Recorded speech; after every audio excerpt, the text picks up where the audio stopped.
the offensive security team. Always an exciting aspect of our business is work that they do there. So on today's webinar, we're going to record the webinar. So if anyone has missed it, we can actually email it out. Everyone is automatically muted for today's session, but if you have questions and you want to ask, feel free to drop your question in the question box and we'll try to work it into the webinar. And if not, we'll have a Q&A session at the end of today's webinar. So first, let's talk about social engineering and testing. Really, social engineering is a method that we use to try and gain access to internal systems, whether it be banks or other types of organizations, really taking advantage of human error. You know, oftentimes after we conduct a red team or maybe offensive security test where they have really strong network perimeter like firewalls, IDS, and different AVs, the people are really the weakest link in the security chain. So conducting different social engineering attacks can really focus on creating employee awareness during your offensive tests and really tell people and remind people that this is one of the weakest links in the security chain. The key areas of focus whenever we conduct the social engineering tests are really to do exactly that, create employee awareness and different exceptions to security rules, and measure indicators as well. We want to identify, who actually shared the reply to a social engineering mail out. We can give you information about different departments that had different results. Maybe the people in your marketing team are a little bit more aware than people within the finance group about different types of phishing campaigns that may be conducted. So that's really what we want to do in giving you information about the awareness to different employees, awareness to social engineering attacks. And step number 2 when we conduct social engineering is to give a comprehensive security check. We really want to give you a state of the company as is.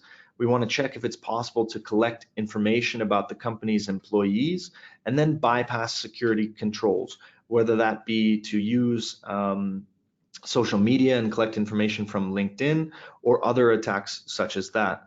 And this scenario is really closer to different real life attacks. So those are the 2 key areas of focus whenever we talk about social engineering. When we look at the attack methods, there's many different attack methods that we can have. We can leverage phishing, so sending out different phishing emails and trying to steal the credentials from their username and password from different employees within the organization. It may or may not include different executable files or malicious payloads to try and gain access over that workstation. We may just try and acquire the user credentials from that campaign. It may be distributing data over carriers with executables. We could try to enter the premises under a pretext in order to collect information. And oftentimes there's other methods that you can use, more traditional methods where you actually conduct different attacks using the telephone, trying to call the call center and getting information about the workers, maybe calling a secretary from different departments. So there's many different attack methods that could be employed during these types of social engineering attacks. And really the results from the attack methods are to get a description about the attacks that were conducted and get an analytical conclusion about the attacks.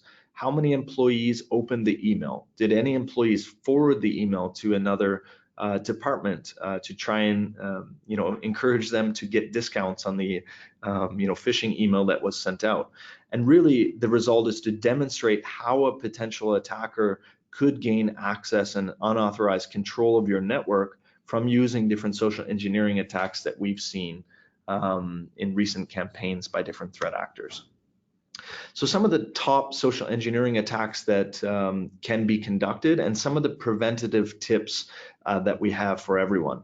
So phishing obviously is one of the largest that can be conducted and probably you experience very often.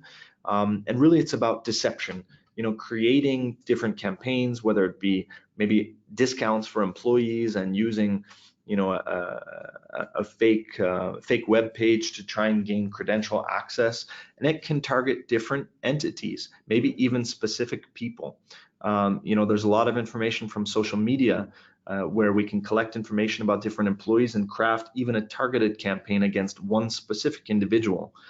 Some of the preventative measures that you can use are really to create honeypot email addresses within your network, and maybe even leave them in public source. One of the first steps in conducting social engineering attacks is for threat actors to actually conduct an analysis of what information lies in public sources. So if you leave an email address in public source, and maybe create some fake information about an employee, odds are that if there's campaigns conducted from threat actors, this honeypot email address is going to be one of those that receives the information sent out by the threat actor.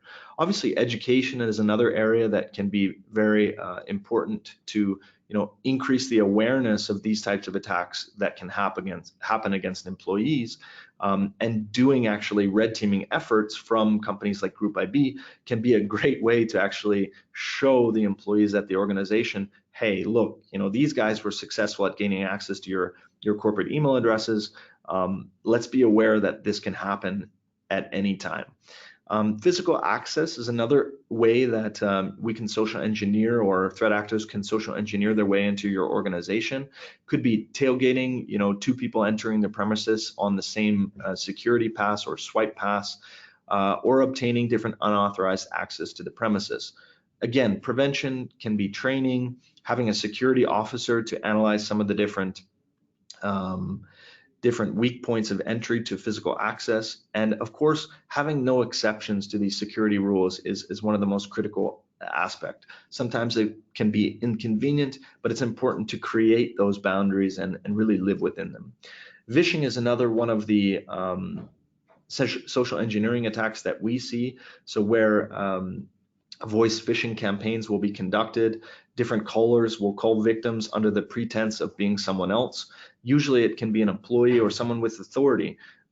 For prevention, assigning extension phone numbers to employees in charge, not doing anything on someone else's order, where employees have to act on their own behalf, and adhering to different procedures and security methods that you have in place. These are some of the preventative methods. So now what we'll actually do is go through some different case studies and simulations of social engineering attacks that Group IB has conducted in the past. So this is case one, sending out emails with an executable attachment. Our customer in this case was a major retailer, and the goal for us was to assess the employee awareness and test their practical skills and actually identifying the phishing emails and responding to the type of email in the appropriate situation. So the situation for us was that we were pretending to be a well-known bank was mentioned on the customer website, as well as the partner. And the pretext for sending the emails was that the bank was actually offering holiday discounts for particular employees under the partner's program that they had created. In order to actually get the discounts from this partner program, the customers, our customer, their employees, they had to look at a list of products that were on this webpage and the attached document, and reverse them by launching the file. The mailing list included just 50 employees. So here on the right-hand side, you can see the preparation of the email, as well as the file that was attached here for discounted products that were going to be included. So let's look at some of the stages to this particular attack.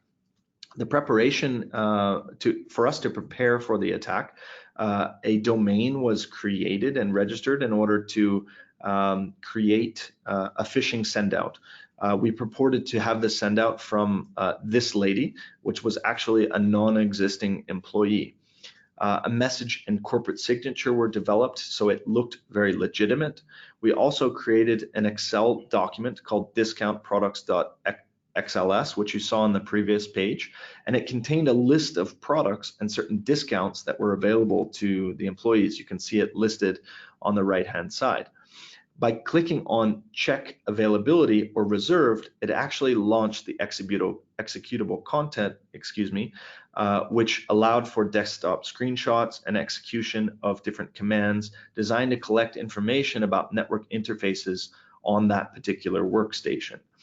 This data was actually transferred to the contractor server, the person who was performing the offensive security test, in an encrypted form, and were all logged.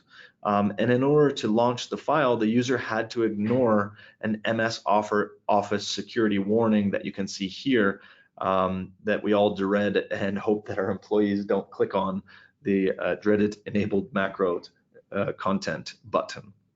So let's actually look at the attack timeline and the process of actually sending out these emails. So it was done in actually 2 stages. The first set of emails was sent out to a batch of 24 employees at 10:03 in the morning, and the second batch to 26 employees at 10:20 in the morning. So here was some of the results of that. One employee actually started a conversation via email with the contractor and actually distributed the email amongst other employees as well. So that was an interesting finding, and I'm sure something the organization could use for educational purposes afterwards. 18 employees actually launched the active content, so they enabled macros. 15 workstations launched it on the day of the actual mail out, and 3 launched it on the following day. So that was the results of this specific campaign. Very easy attack to be conducted, and certainly one that would have a lot of educational value for employees in the future. So the results of this first case study: in total, 36% of all of the employees launched the executable attachment, enabling macros. The employees launched the file and the email sender over the course of 2 days for the mail out. And in real life conditions, the consequences of such an attack would be fairly important. Those workstations would be compromised. The attacker would have an initial point of access within your internal network. They could increase their privileges and get access to it in administrators' credentials using different exploits, etc. But nonetheless, this was the first entry point, and many other things can happen from that point. So that was a pretty interesting campaign that we had. The second case study that we want to look at today is different types of email phishing that we conducted against a leading insurance company, In the goal of that campaign, it was to assess the employee awareness and analyze if a potential threat actor had the capabilities to attack the customer's infrastructure. So what was conducted in this campaign? Emails with different links to a fake web resource. You can see the example of the email we sent on the right-hand side. Were sent to the customer's employees, and we tried to trick them into revealing again their user credentials by visiting this campaign. What situation we actually created was that the employees were informed about the implementation of additional incentive programs, which is a common trick different attackers will use under the name of a non-existent human resources director. In order to take part in the program, the employees actually had to click on the email link, which led them to actually a fake corporate portal that was created. In total, there were 80 employees from various departments within the organization that were conducted. So probably what you're asking is, how do I actually prevent against this type of thing? There's other elements of prevention that can happen, from looking at solutions like Group IB Intelligence that can actually analyze newly created DNS traffic, different domains that are created to try and prevent against it. And we'll talk about some of those different prevention elements further on in today's webinar. But those are some of the things that you can think about as we go through this specific session. So stage 1 was preparing for the attack, researching the network perimeter and identifying all of the different systems and services that were available on the external perimeter. The offensive security team purchased a domain that was very similar to the customer's domain, and also created a self-signed SSL certificate in order to send out malicious files from that newly created domain that they purchased. The basis for the attack was the original authentication page of the customer's employees resource, as we mentioned on the previous, for the number of different reasons. There was very neutral design. We followed the customer's corporate style, and it's not tied to any type of particular business process. And the characteristics of the script that we had was that during the authentication process, the users had not only their logins and passwords, but also their internal IP address had to be identified. This kind of information had been requested by the customer, and we had to collect that information during this particular campaign. We used it later during the analysis of potential additional attack vectors that could be conducted.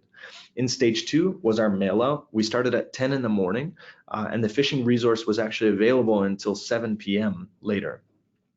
Very shortly after the mail out started, the users actually contacted the contractor to inform that the phishing resource was unavailable.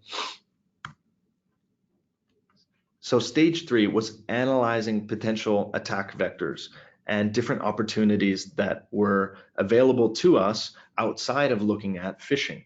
So what we had to do was check whether it was possible to gain access to external systems and to analyze the attack vectors of the potential threat actor.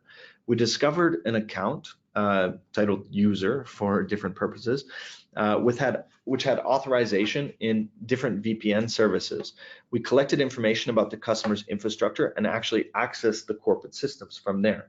In order to gain remote access to the workstation of that specific user through the unknown IP address, we had to read the domain policies, and different vulnerabilities were actually detected on that specific workstation. This allowed us to actually retrieve different local administrative passwords and then use the VPN to collect to the LDAP AD service with the admin rights of that specific user. This actually enabled us to get a configuration list of websites and internal IP address within the domain controller of that structure. Here you can see it on the right-hand side. So with VPN access, it showed us many IP ranges were available within different ports and Windows RPC, which could be used to control some of the workstations we got access to.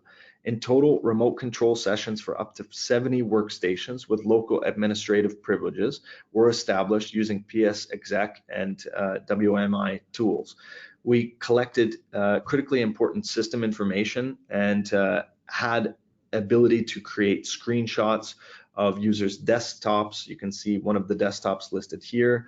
We collected information about different CRM systems and banking processes within this different insurer institution. Here you can see some of the different banking systems that were able to be collected, access to the different web cameras, taking screenshots of different corporate employees, and even gaining access to some of the internal payment systems with different payment order editing rights within this specific type of attack. So what were the results of this specific email phishing campaign that we had? We were able to have multiple attempts with different fake web resources, and it helped us collect different logins and passwords, showing that the employees' awareness to different cyber threats was not sufficient in this campaign. Different departments you can see listed on the bottom left-hand side, including HR, telemarketing, and different departments within the recipient list had a number of click-through rates. In total, 77 of all of the campaigns that were sent out. The attempts to visit the phishing websites, you can see, hover just around 24 out of those 77 click-throughs, and the number of obtained logins and passwords totaled 21% out of all of those individuals that have received the phishing campaigns. Anything else to add, Andre? Not at this moment. Okay. So those are some of the results that we've had from different social engineering attacks. We'd be curious to hear what type of methods you employ for different education. We, of course, together with Andre, have different offensive security tests that we can conduct. And there's also elements of prevention to different phishing campaigns or offensive security tests that can happen. Obviously, having a strong network perimeter by using different network sensors to identify different anomalous behavior within the network level is essential. Group IB has a solution called TDS Polygon, which can analyze this type of malicious traffic happening within the corporate network. We also have a solution called TDS Polygon, which can be used to analyze suspicious files entering the mail system and actually prevent against them in line mode and give you additional context on potentially who those actors are in order to send that information to your threat intelligence team and gather more information about potential attackers that are targeting your network. Another really effective method to increase the awareness of different attacks that can happen against the corporate network is to really conduct quarterly assessments. Not only are these things fun to do from a security perspective, both internally in the blue teams and externally with the red teams, but it can really increase the awareness of your employees who aren't associated with security within your corporate environment. So we would recommend, having one or two per year or one per quarter, which would be sufficient. Also, Group IB has another solution that can detect against unauthorized access to an endpoint. So let's say you have a payment system that uses a web portal within your organization. Group IB Secure Portal or Secure Bank, depending which type of organization you are, can actually analyze the device that is used to log into that corporate page to see if there's something suspicious happening. Is there an external attacker that is logging into that web portal? Is the user's device infected with some sort of malware? Is there a web inject served up to try and intercept two-factor authentication? These are all questions that can be answered with Secure Bank and Secure Portal, and we highly recommend that you install one of these types of solutions in order to prevent against them. So how does TDS Polygon actually prevent against these types of things from entering the corporate network? The first step is to actually extract the object from the emails that are either sent into your email systems. Then we actually extract also links and files from different web traffic.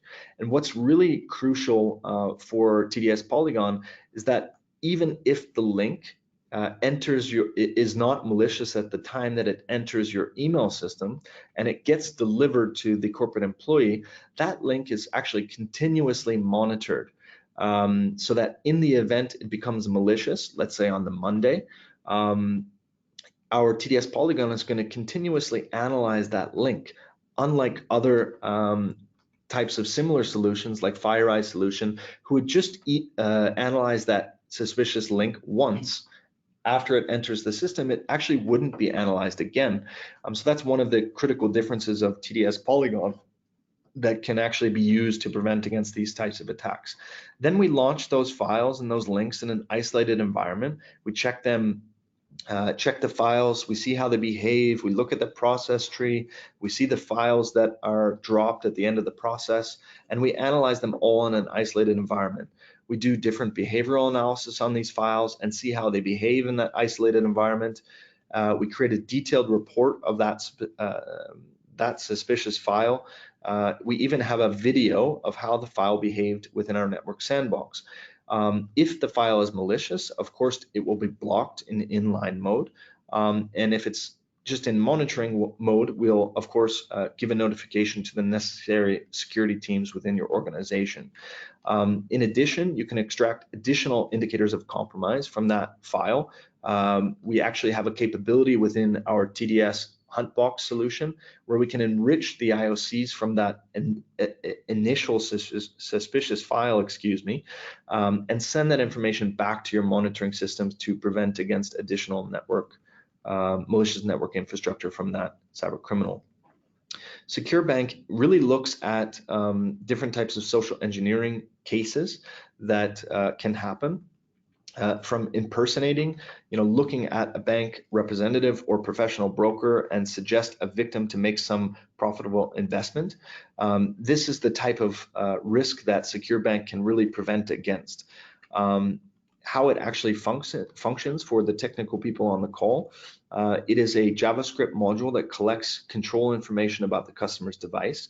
It creates a very strong fingerprint about that device as well. So we can then detect if there's any type of remote access Trojan that's delivered to the customer's device, any web injects that are served up to the customer's device, if those injects are malicious or not, to really identify if there's any type of money theft tried to be obtained from that specific device. Really, there's a lot of social engineering attacks that are conducted in order to try and intercept two-factor authentication, or other types of username and password combinations. And Secure Bank is one of those solutions that can actually identify the customer's device and see if these social engineering attacks are happening there. One of the things that we use to actually identify if there's social engineering attack happening to the customer's device is to analyze if there's normal user behavior on that device or not.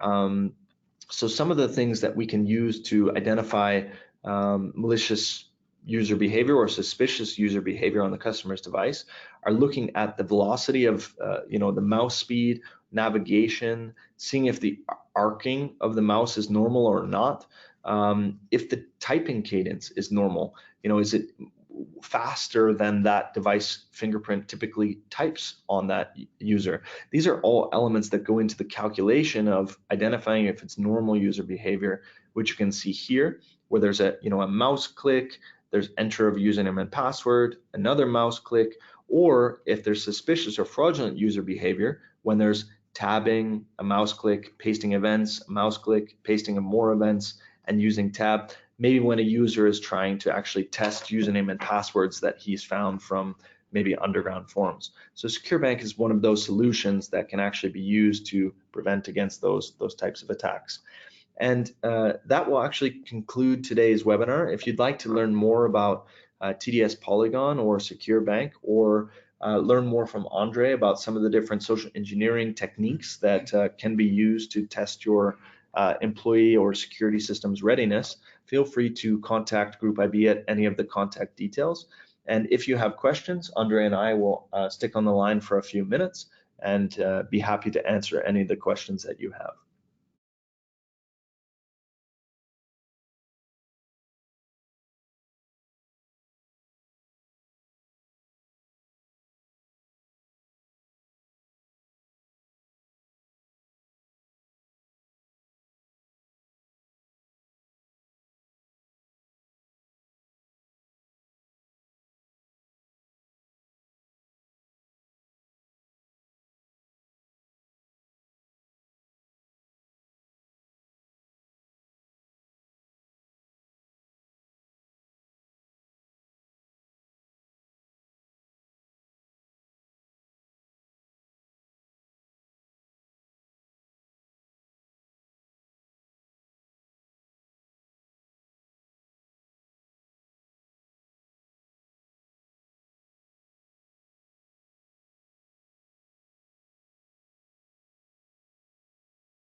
What's the difference between read the question?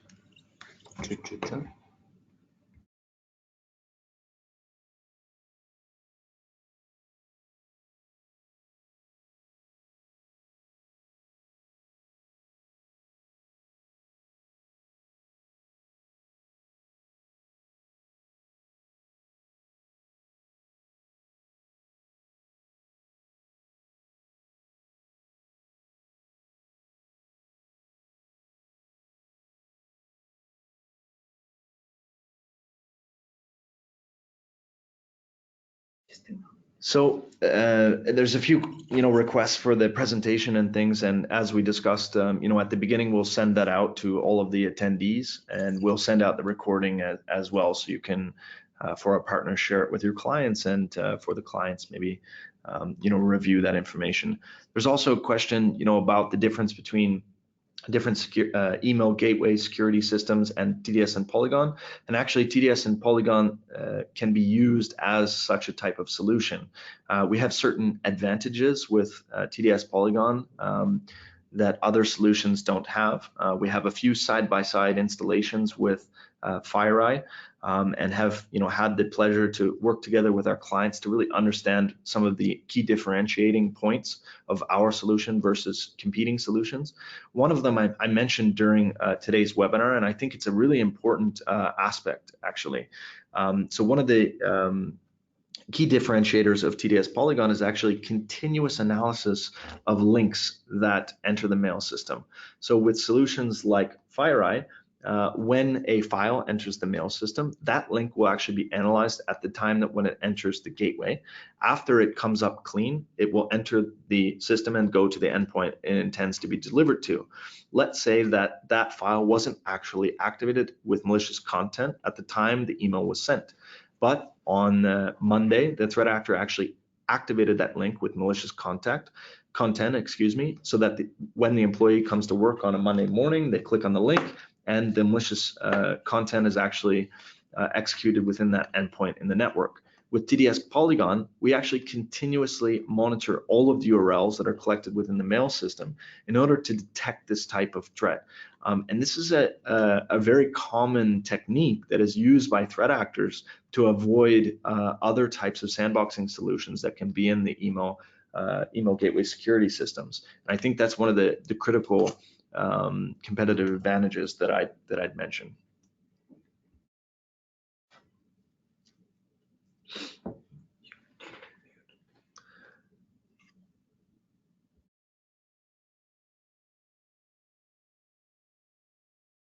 Thank you for being Great. Well, thank you, everyone. And feel free to write us here at Group IB if you have any other questions, and we'd be happy to answer. Wishing you a wonderful day or evening wherever you are, and speak to you soon. Thank you very much for your attention.